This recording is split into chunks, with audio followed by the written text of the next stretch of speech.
Hey, everybody, welcome back to the podcast. Today, we are sitting down with my friend Jason Elam, who, along with his wife Brandi, has recently compiled a book of essays on the very light, very easy topic of parenting, right? No big deal. No big Not at deal. all. The Very book, stress-free, it's self-care easygoing. book, really. He tells us all the answers to all the questions that we have about parenting. Which is why I had to recruit other people to write the actual chapters. That's right. You had to call in the pros, right? Yes, To bring in the absolutely. big guns. So the book is called Parenting Deconstructed. And as we'll talk about in a moment, there's really nothing out there quite like this book. It's really, really good. So Jason, welcome to the podcast. It's Thank you. great to finally have you on the show. I feel like this is a long overdue conversation. Man, it is a big honor for me. As I told you before we hit the record button, you and Seth Price, in my mind, are the trendsetters of deconstruction podcasts. I started listening to you and then Seth. And as I mentioned, then I got the Heretic Happy Hour and went down that rabbit hole. So Down the rabbit hole. yeah, but you Seth guys, Seth is like the Papa Bear of the yeah, podcast world. absolutely. So you two were the ones I first started listening to, and I'll just be honest, there would not be a messy spirituality conversation or a messy spirituality podcast without you and Seth, for sure. Aw, well, thank you. Well, you do really good work. Oh, So thanks, man. that's a good plug. Why don't we talk about that for a second? Tell me about the podcast. Oh, the podcast. It's been it's been evolved, an amazing right? adventure. Yeah, it has. And we're part of that Choircast podcasting network now, which I really love because I get to be connected to some of people that I've followed for a long time. Keith Giles has been a friend from the beginning. I think Keith was probably the very first interview I ever did for Messy Spirituality. I remember that, actually. I do remember that. Yeah. And then Matt came on, and I'll be honest, at first I was really put off by Matt, and I've told him this. I wouldn't say it publicly if it wasn't something I would say to him. I was really put off by him because I was coming out of this Southern Baptist mindset, and I was deconstructed, but I wasn't going to go around using the F word, And so I was kind of put off by Matt, but I got to tell you, getting to know Matt, for number one, he's one of the most compassionate human beings on the planet. Yeah. And number two, he's just a brilliant thinker. And so to be associated with Matt and Keith and so many others through Choircast, it's just been incredible. The podcast has evolved. We did 3 seasons solo. And then this season, in season 4, we added a couple of new voices. Lola Rollins is a self-described queer hairdresser who escaped a cult. And then Kyle Butler is the prince of positivity on social media. Yes, he's a Black mystic, and he brings an incredible perspective. I mean, every time the man opens his mouth, I'm just in awe. Yeah. So it's really fun to get to do a podcast with people you would want to hang out with anyway. That's awesome. Yeah, his like social media just births light. It does, yeah. Right? He radiates. Yes. I tell him that all the time. Radiates light. Absolutely. All right, so we're going to get into an extended version of your story in a moment and dig obviously into the book as well. But really quick, can you tell us what the book is about? Obviously it's parenting, but why is this so unique? Like we said, like you're at a party, someone comes up to you and says, dude, I heard you just wrote a book. What's it about? Give us the quick party version of what this book is all about. The quick party version is just that my deconstruction happened too late for my older kids. And on the day my oldest moved out of the house, I found myself overwhelmed to the point of tears in all the ways we had failed her. I was raised in purity culture. I was raised with a lot of end times conspiracy theories, rapture drills, things of that nature. And so fear and control were part of my DNA. Yeah. And my wife was raised in the midst of a lot of that as well. And so we had raised our kids with just a ton of rules. Anytime they violated one of those rules, we would just lock them down, take away their phones, do all the stuff that you do. Yeah. We spanked our kids when they were little. Just all of that control and fear-based parenting stuff, there was a lot of anger behind it, but I thought it was righteous indignation because I thought the whole, spare the rod, you hate the child. Yep. Scripture verse. Yeah. And so I reached out to a lot of my friends after our oldest daughter moved out of the house. And I realized, you know what? I've got an 11-year-old. And I've also got these adult children now. We've got 3 that are young adults. And I want them to know this love that I've encountered in the God who doesn't hate us or want to burn us for all eternity. So how do I align my parenting methods with my evolved spirituality? Yeah. And so I reached out to folks like Keith. I reached out to folks like Matt DiStefano. I reached out to Phil Drysdale. I reached out to Carl and Laura Forehand, Dr. Mark Karras, Joshua Lawson, Jonathan Puddle, John Turney, December Rose Waddleton, Elizabeth and Christopher Aker, Derek Day, and Ben DeLong. And they all submitted chapters. And I got the first chapter from Matt DiStefano, and I read it, and I sent it to Brandi because I knew she was going to edit the book. And she read it, and we were just like, oh my gosh, this is going to be really good. Yeah.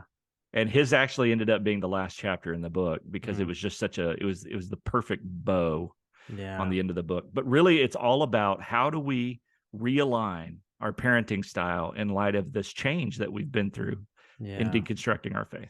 Yeah, it's so good, and it's so needed, because there's just so many questions that come up, I think, when you start deconstructing your faith, when you start thinking about your kids. And we'll talk more about that in a moment, because I have some questions I want to ask you, because I have a 5-year-old, so I'm still early on, so I have plenty of time to mess it up, but I have plenty of time also to think through some things and get it right. But what I want to talk to you about first is kind of your personal journey, because you mentioned that you did rapture drills. You came from that world, and I came from that world too. So I got PTSD when you said that, because it literally, like, there's a lot of stuff there that comes up. But how did you get from that world to where you are now? Like, obviously there's a big story there, but what were some of the high points of the journey that brought you from the rapture drill world to writing this book on deconstructing parenting?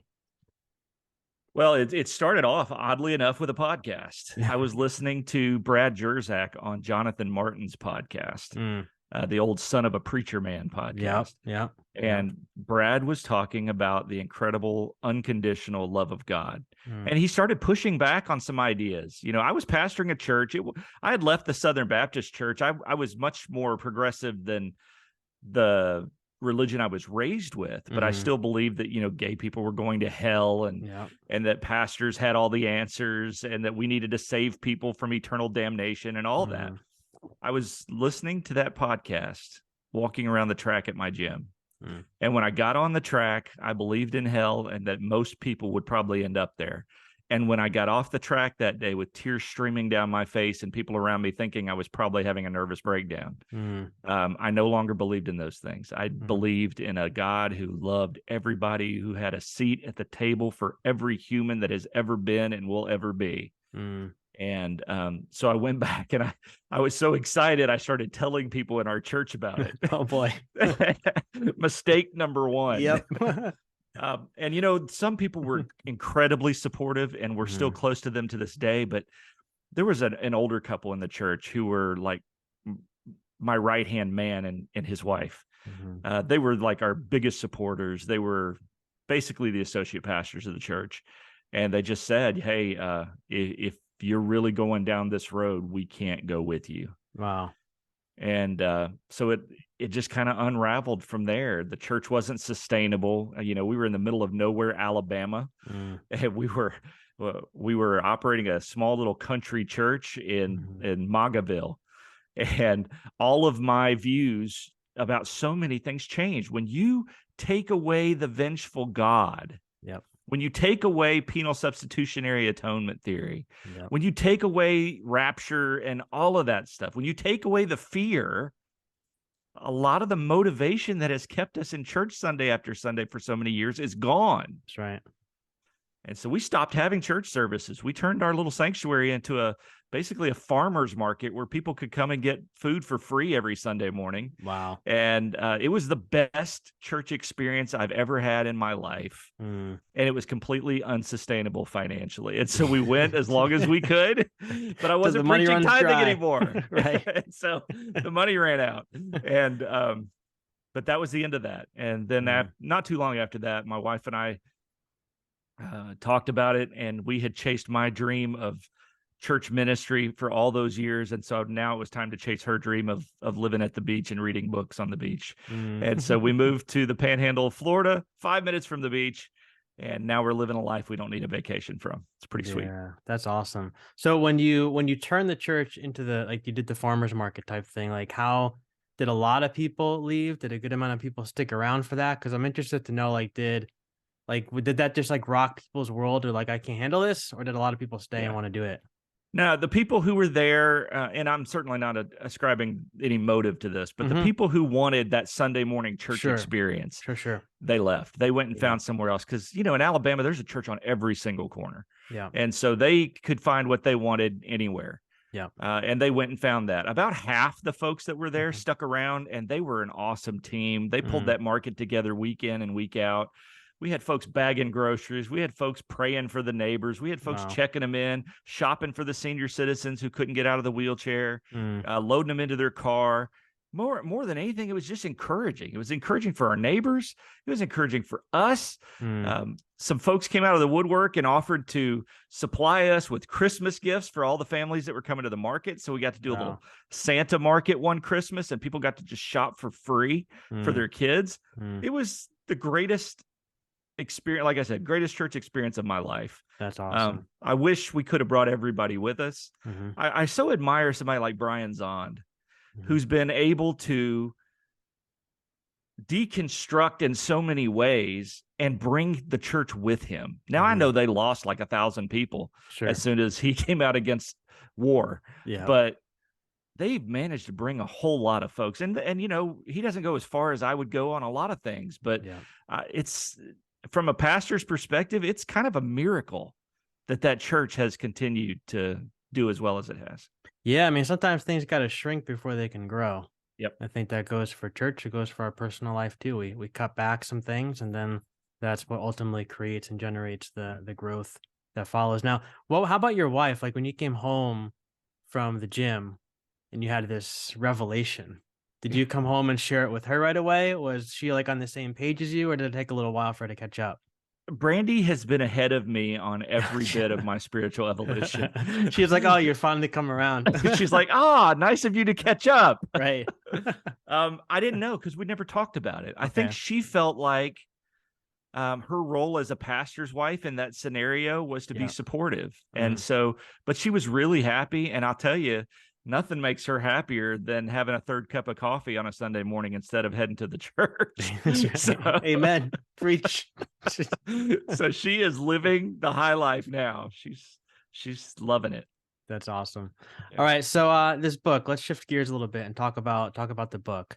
A question I had for you while I was reading, and I was thinking about this is, and this could take us in a million different directions. So we'll kind of see where it goes. But in what ways do you think, from your own experience with raising kids and talking to all these different people who compiled this book, um, in what ways might deconstruction impact the way that somebody parents their kids? Like everybody's different, right? So obviously there's no mold, there's no one answer to the question, but what does someone who's deconstructing need to think about in regards to how they parent their children? Because we often think about deconstruction, we think like, well, it's gonna impact my relationships, it's gonna impact the way that I read the Bible, it's gonna impact, my church friends, all these different things. But we don't often think that like this evolution of my faith is gonna change the way I relate to, the way I talk to, the way I think about, the way that I parent my kids. So in all the things that you've learned and all the things that you've learned in your experience and putting this book together, what are some of those things that a person needs to think about when they're deconstructing and they're raising kids? That is such a good, interesting question. I think the most obvious answer in my mind is Mhm. that it totally changes your perspective on why we do what we do when we relate to our kids. Mhm. When I was in the church, it was all train up a child in the way they should go, and when they're old, they won't depart from it. Yep. And so I was trying to pass on my faith. Well, now that I no longer believe in an exclusive faith, Mhm. now that I no longer believe in a vengeful God, I think the priority shifts from passing along the faith to Mhm. having an identity of my own, knowing who I am, so that I make space for my child to realize who they are. Yeah. And Right. as my child grows in their identity, as they become secure in who they are, that makes space and provides safety for them to explore their own spirituality and come to their own conclusions. One Yeah. of our older kids right now, is, and I've seen you doing a lot of this, which brings me great comfort. Growing up, I was warned early and often about the occult and staying away from tarot cards and Right. astrology and You all should see these my things. DMs. I've been warned too. You okay? You've been warned more recently than I That's have. right. My daughter's got a tarot deck, and at first I was like, oh, Yep. but The Christian soldier inside is still there. yeah, What are you right, doing? yeah, I've got all those little religious alarms going off. Yep. But part of making space for her is to let her explore those things, even things that would have scared me. Yeah. And trusting her enough to be okay with her exploring and making her way in the world and figuring out what makes sense to her. Yeah. I think deconstructing will lead to a lot of apologies between parents and their kids. Yeah. Chapter 1 of the book is Keith Giles, and he will rip your heart out. Yep. Because his son deconstructed before he did. Mm-hmm. And his son actually came to a conclusion that there was no God at one point in his life. And he told Keith, I don't want to do this Sunday morning thing anymore. I don't want to go and be a part of this house church or this hotel church, whatever they were doing at that time. And Keith was talking about this on a broadcast this week, how he made him get out of the car and you're going to do this. You're going to be a part of. And now looking back, that just brings tears to his eyes. Yeah. And that's us, right? We were so dug in. We were so entrenched in our beliefs. We thought so many things were so important for so long. Yeah. And then we realize now that really what matters more than anything is the trust. That's right. That can exist between members of a family. Yeah. For the love. Yeah. Making space for love. John Turney, that's the name of his chapter. Making room for us to really know each other. And you can't really love somebody you don't know. And the vast majority of children of evangelicals, in my opinion, this is not some scientific study. It's just what I've observed in 20-something years of ministry, including a lot of youth ministry. The vast majority of evangelical kids don't feel like their parents know them. Yeah. Because there's so much of their life that they keep hidden. Yeah. Because it doesn't fit within the parameters that the parents have laid down based on the faith that's been handed down to them. Yeah. And so apologies are huge in this healing process. Yeah.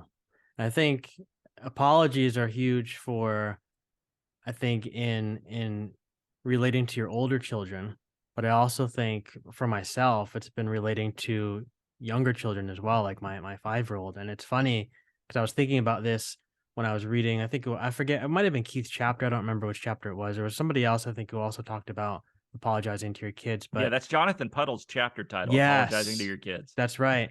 And I didn't realize that deconstruction was going to impact the way that I was going to relate to my daughter until I was actually faced with some like specific things. And it was like in the moment where I was like, oh, like I would have handled this very differently 10 years ago that I'm about to handle it right now. And apologizing is one of those things, because I remember the first time I was faced with feeling guilty for the way that I spoke to Jordan, like in a moment of frustration. And 10 years ago, I would have thought like, well, she's a kid, so she'll get over it. And there's this mindset that you respect your elders and you honor your mother and father, regardless of the way they speak to you, right? You want to honor mom and dad always. But deep now into like deconstruction, I can remember feeling like, oh my God, like I hurt my child. I feel terrible. Like the look on her face was like I just kicked her dog or something. Like it was such a horrible feeling. I can remember like I went into her room. I was standing outside of her door going, oh God, like, what am I going to say? And she's like 3 or 4 at the time. So I went in her room and had like as much of a heart to heart as you can have with a toddler, and told her like, I am so sorry for the way that I just spoke to you. Like I was not patient. I was not kind. And will you please forgive me? And she just like wrapped her arms around me. Of course I forgive you, Daddy. Let's go over and play now, but every time that happens, and it's more than I would like to admit, but like, I feel like our bond becomes like that much stronger and like that much tighter. But it's like those kind of things that like I think you really need to you really begin to wrestle with, like the apologizing to your kid is just such a huge thing. And I think just looking back, especially like you have older children, so looking back over your history and all the things that you did, I think is such a powerful thing, just to go to your child and say, I messed up and I'm sorry. Yeah. And that transparency, right? We weren't able to be that transparent under the old mindset, Not at all. because there were so many things we're hiding from God, because, we couldn't, especially in a pastor role, right? Because life in the goldfish bowl, man, you got to protect that image. That's right. And keep people coming to you for the answers, so they can't think that you don't have your life together. But in deconstruction, we can, after the spiritual evolution, we can be ourselves. And that means being ourselves in front of our kids, which means this is good news for parents who've screwed up. It's okay to not have it all together. It's okay to mess it up. There are going to be times you lose your temper. There are going to be times when you say something you shouldn't say, but that's an opportunity for you to go to your child and say, you know what? I don't get it right all the time, and I'm so sorry. What you just said is a perfect example of parenting post-deconstruction, because you were able to go and be very transparent with your kids. My kids, I remember our son, who's now 18 years old, he would say, well, you don't ever cry, right? I mean, I've never seen you cry. He had no idea what I was dealing with in my life. He had no idea how every Sunday morning, especially after those milestone Sunday mornings, I would crater. I would struggle with depression and anxiety and wonder if it was worth it anymore, and feel all this self-condemnation and self-hatred. And I was crying all the time, but I had built such a wall with this image and this pedestal that I tried to live on that my kids didn't know me. And so now we have an opportunity to try to undo some of those things. By apologizing, by being more transparent, by talking through our mistakes and letting our kids see that, because our kids are going to grow up and make mistakes. And I want them to know that there is life after failure. It's such a good thing to model for your kids, because like you said, they're going to mess up. And if they see that, oh, my mom and dad can admit when they're wrong, then, there's a sense of freedom there for them to admit when they're wrong. I think that's just helping raise such a healthy child, because if all they see is mom and dad never apologize, mom and dad do horrible things to me, but they never apologize, then there's a subconscious level on that child where they can think, well, I don't have to apologize either. I don't have to admit my wrongs. I never see mom and dad do it, so why do I have to do it? Right. Yeah. And there's a lot of, I hate this term in this context. There's a lot of slaveholder religion in evangelicalism that thinks of our children as our property. You're going to do that because you're under 18 and I'm in charge of you. Well, on this side of things, I really wish we would have given our kids a lot more agency as early as they were ready to handle it. And I think that happens at a different age for every kid. I think they start off with agency, but that increases and grows as they get older. And that includes things like going to church. I mean, I for a long time, it was, you're going to church because you live in this house. Right. And then after deconstruction, it was like, of course we're not going to church. Why would we go back there? That's right. Neither one of those is a place of freedom and safety for the kids. I had our oldest daughter, who's turning 20 years old tomorrow. Happy birthday, Alex. She said, I'd really like to go to church. And she had she wanted to go to the Methodist church.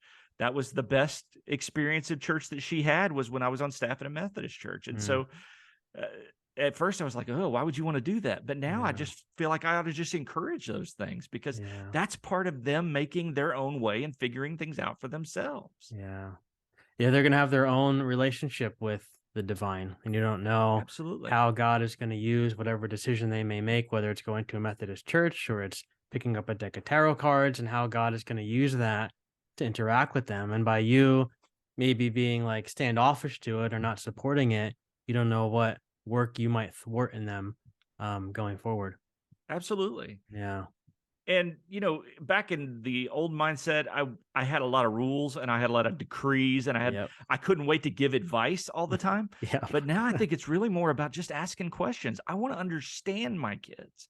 I want to know why they do things they do. I want to understand what motivates them and what they're longing for in life and what it is they're seeking as they explore their spirituality.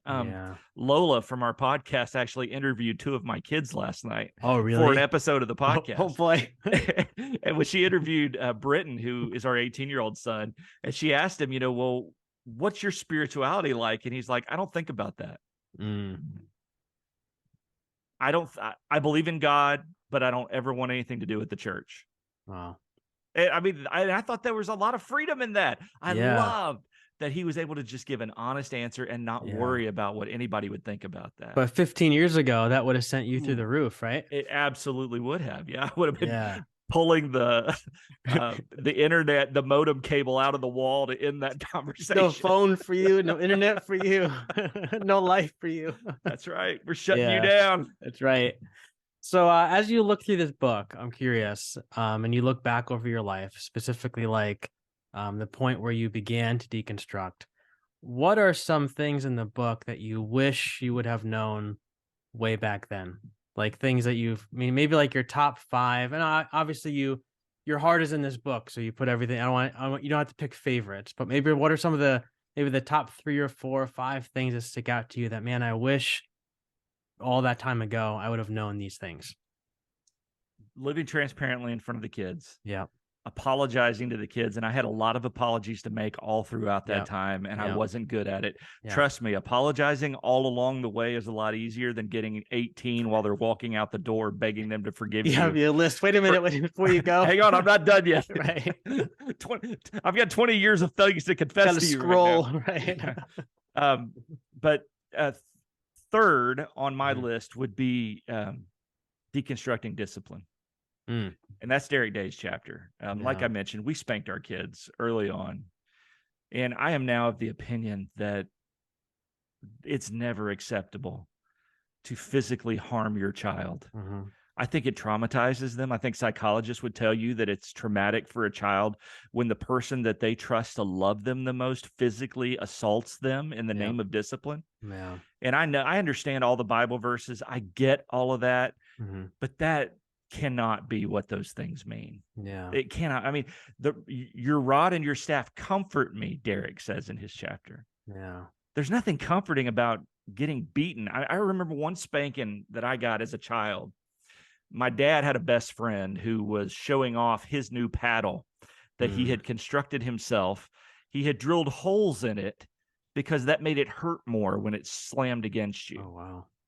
And so the first time I got in trouble after my dad inherits this new paddle from his friend, I end up bruised all over my backside. He broke the paddle on me.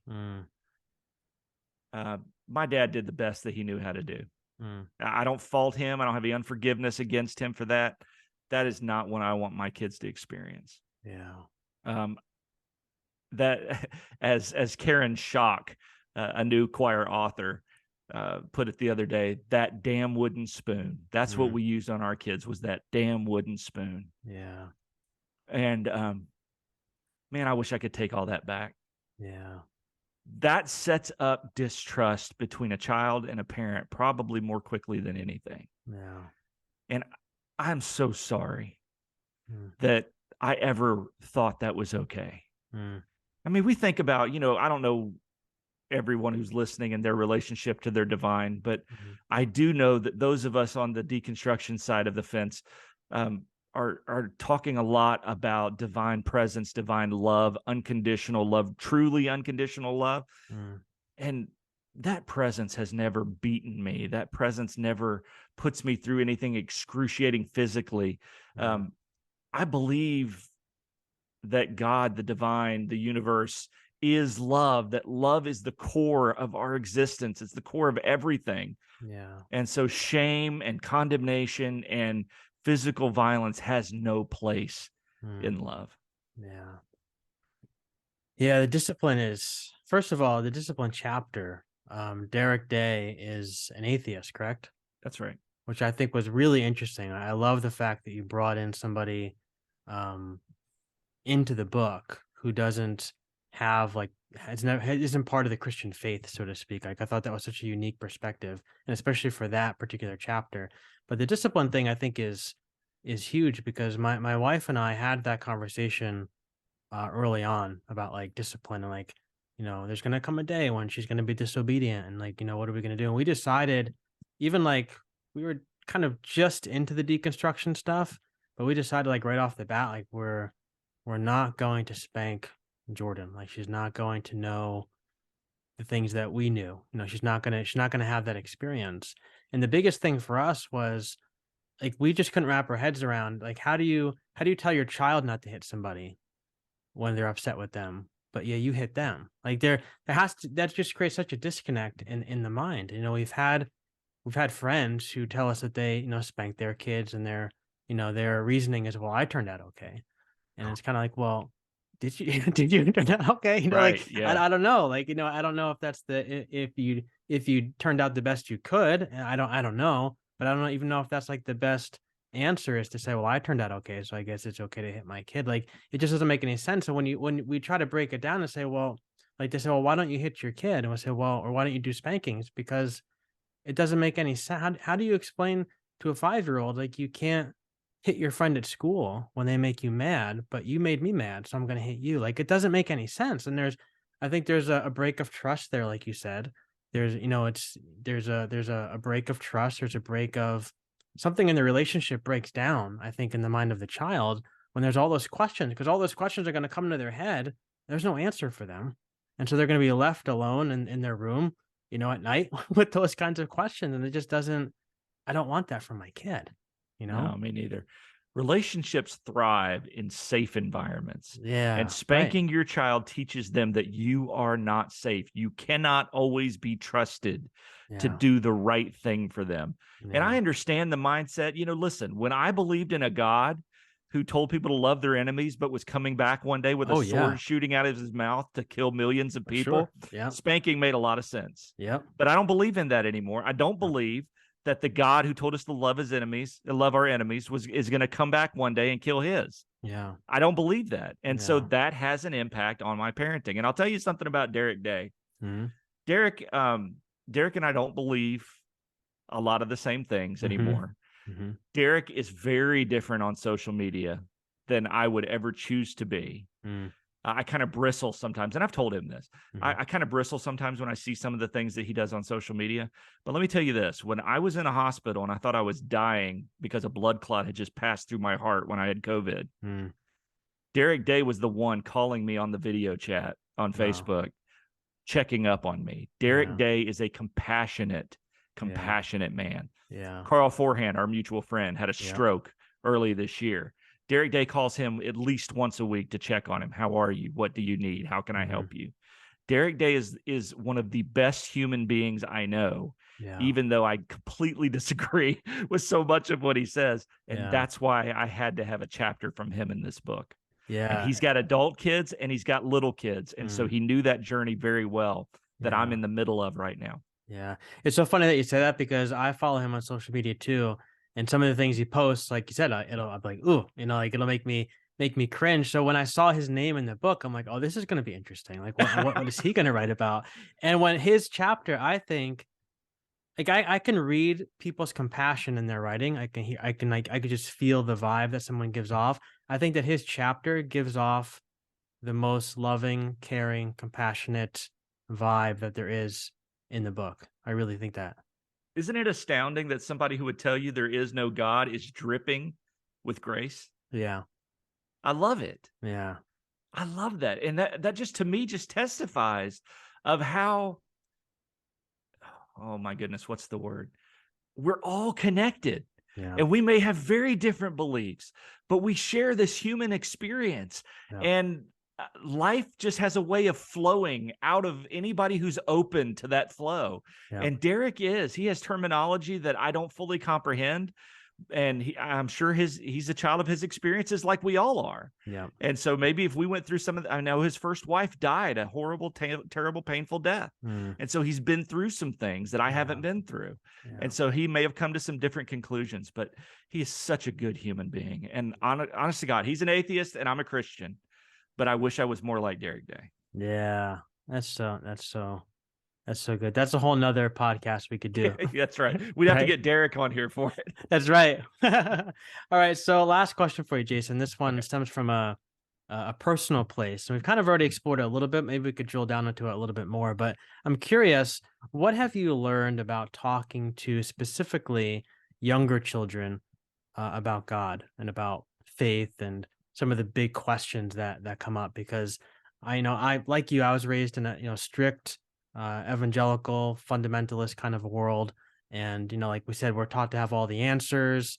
And I was taught to be confident, in talking to both parents and or adults and kids about God and all the things. Like I have a bachelor's degree, a master's degree, doctoral degree. So like literally trained to talk about these deep theological issues to adults in an adult sermon, and then children in a children's sermon, all in the same church service, and give them all the, all the answers. But now I've got this 5-year-old daughter, and being in the weeds of deconstruction for a while, and I've embraced doubt, I've released certainty, all those different things, but I still struggle sometimes to like talk to her about God and Jesus. And if she asks me a question, I can feel myself tense up with like, Mhm. I'm not gonna have the answer. I don't know what I'm gonna, I'm gonna say. And her mind, I've released certainty, I've released, all those different things, but her young mind is growing and is searching for a sense of stability and a sense of certainty. And so I'm curious, like, what have you learned about kind of balancing those things and talking to younger kids about God when they ask a question where they, how kids can be like, they don't let up. They're relentless. Like you give them an Right. answer and it's kind of vague, and I think it's okay, but okay, well, tell me more about that. And it's like I just get myself down this hole, and I'm like, I don't really know what to say anymore. So maybe we could change the subject. I think first thing in my mind would be to leave room for mystery, right? Hmm. And I know you've already embraced that. You talked about releasing certainty, embracing doubt. Yeah. Leave room for mystery. Yeah. Um, Secondly, I think I would remember that when our kids, especially little kids, ask us questions, they're not necessarily thinking that everything we say is exactly the truth, exactly Right. right. You Right. don't actually have the pressure that you had on you when you were taking your, doing your dissertation Right. back in Right. the school. You don't have to get this right in every Right. degree. And I think I've learned to start more sentences with my kids with, well, I think, Mm. No. rather than this is the way it is, which Yeah. is when I was trying to pass along a handed down faith, Yeah. I would just tell them the answer, and this is the answer. Now, my first response is, well, what do you think about that? Yeah. Because I'm really more interested in what they think than them knowing what I think. Yeah. But if they ask me and if they insist, I'll tell them what I think, but I'll say, that's what I think. And you know what? That's not the same thing that I thought 10 years ago. Yeah. So 10 years from now, you may think something different than you think right now. And that's okay. Yeah. That's how we grow. Yeah. That's really Uh, good. I Yeah. really think when it comes to kids, especially 10 and under, man, you cannot go wrong by just following the Mr. Rogers model. Mm. Fred Rogers was an incredible human being for learning to communicate with kids. Mm. He wanted them to feel safe and loved. I've actually got two Mr. Rogers bobbleheads behind me on the bookshelf Nice. right now. Excellent. He wanted them to feel safe. He wanted Yeah. them to know that they could trust the adults that were responsible for their care, and that Hmm. the adults would never do anything to hurt them, but also not shut down their creativity. Yeah. And so maybe when kids ask questions, the best thing to say is just, well, I'm not entirely sure. What do you think? And let Yeah. them teach you. Yeah. That's really good. I was thinking tonight actually about I knew I was going to ask you this question. I was thinking about just some of my interactions with Jordan. And one of the things I feel like I was writing in my journal the other day, and I feel like I'm in this place where I used to think I had to give Jordan knowledge. Like I had to, even like when I began deconstructing, I'm like, okay, we live in the South, so she's gonna come across the angry God theology. It's just a matter of time before, one of her friends tells her about hell or something like that. So I have to make sure that like she knows this other way to think. And I have to make sure that, she knows that, this Bible verse that somebody's gonna tell her can actually not mean that. It can mean something entirely different. Like I had this like I was putting so much pressure on myself to make sure I could give her all of the knowledge I could give her. But now I'm in this place where I think the greatest gift I can give her is to know not the knowledge, but to know the source that I've come to know over the last 10 years of my life. And hope and pray that one day she'll go deeper into that source than I'm able to go, that she'll dig the well even deeper for future generations. And so all those books behind me, they're great, they're wonderful. They've helped me so much. But at the end of the day, I don't want her to know those things as much as I just want her to know the source, the divine, the love that is there in the universe for her. And I think that if I can model that for her in some way, shape, or form, I think that that puts me on the right track. Well, from listening to your podcast all these years and just from what I see of you on social media, I think you're setting Jordan up very well to experience the depths of the love of Source because you love her so well. And you have talked about apologizing. You've talked about asking her, what she wants to do, when she's not feeling good.